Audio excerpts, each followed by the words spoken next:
Why gender matters for effective adaptation to climate change. The impacts of climate change, including seasonal changes, sea level rise, and extreme weather events, are already affecting people's lives in both subtle and devastating ways.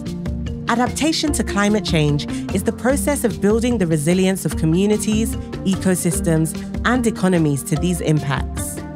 It requires action at all levels, from individuals, governments, and the international community. For adaptation to be effective, it's important to recognize that the impacts of climate change affect different people in different ways. How they are affected depends on where they live and how they earn their livelihoods. In many contexts, it also depends on their gender. Women, men, and non-binary people often play different roles in their households and communities. They also have different access to resources and opportunities. These differences influence their vulnerability to climate risks, as well as their capacity to prepare for and manage the impacts.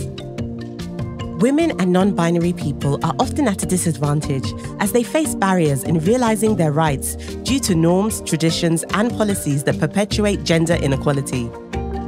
Other forms of discrimination, for example, based on race, being indigenous, or having a disability, also play a role in making some people more vulnerable than others to the same climate impacts. This means we can't look at gender in isolation. A gender-responsive approach is intersectional, recognizing that people have multiple identities that shape their experiences.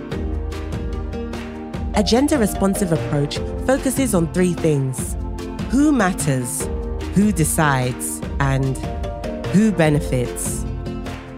The answer to the question of who matters is, of course, everyone. Everyone matters when it comes to managing the impacts of climate change. This means that investments in adaptation must be designed to meet different needs, taking into account people's gender and their social status. When it comes to who decides, we must consider who is typically excluded from planning and decision-making. A gender-responsive approach brings diverse voices to the table, recognizing the value of their knowledge and their potential as agents of change. Without careful attention to gender and social dynamics, there is a risk that adaptation investments actually reinforce existing inequalities in wealth and power structures, rather than benefiting the most vulnerable people.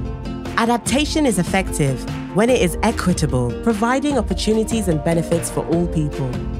Governments, private sector actors, civil society organizations, and communities around the world are ramping up efforts to respond to the impacts of climate change. We have an opportunity to ensure that these efforts also generate progress towards gender equality.